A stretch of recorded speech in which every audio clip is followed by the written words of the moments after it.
The early 2000s felt like a period of transition. For me, it meant leaving Middlesbrough and moving across the Pennines to Manchester to start university. For the internet, it was the beginning of broadband, social media, and a permanent online life. Both felt unfinished in different ways, but full of potential. Heading over the M62 on the first day moving into halls would be the last time I'd sleep in my old bedroom full time, be the last time I'd regularly see some of my school friends, and probably be the last time I'd ever hear the sound of dial-up internet. University felt like adulthood with the stabiliser still attached. I had to cook for myself, do my own washing, manage my own money, but student loans, summer jobs and halls of residence created a strange halfway world where there was freedom without full responsibility. Most importantly though, it was the time I could start shaping my own identity.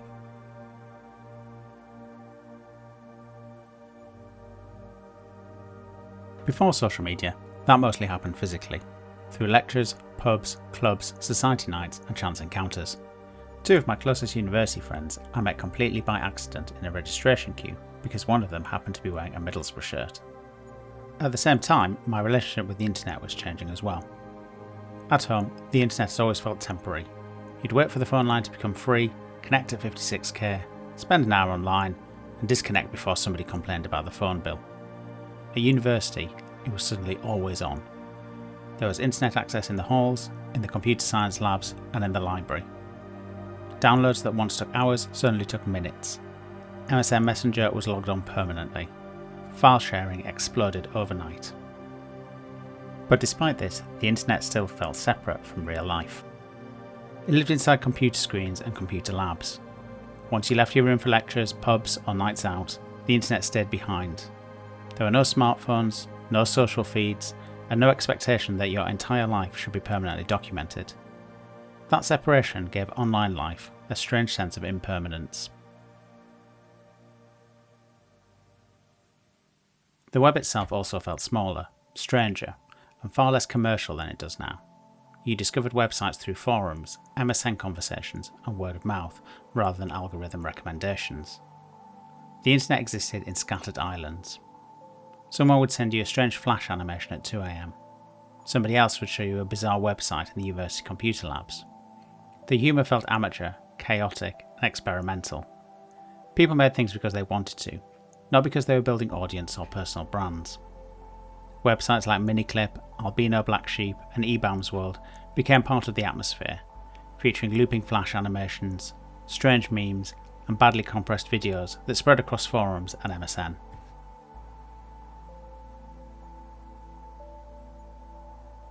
At that same time, university life was expanding my world offline as well. I was suddenly surrounded by different accents, politics, personalities, and music scenes.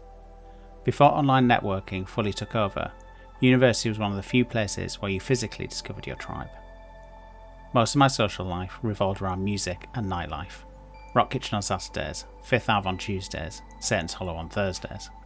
Cheap drinks, student discounts, and crowded indie clubs full of people who looked confident to me but were trying on their new identities for the first time. And because smartphones barely existed, almost none of it survives now. There are very few photos of those nights out.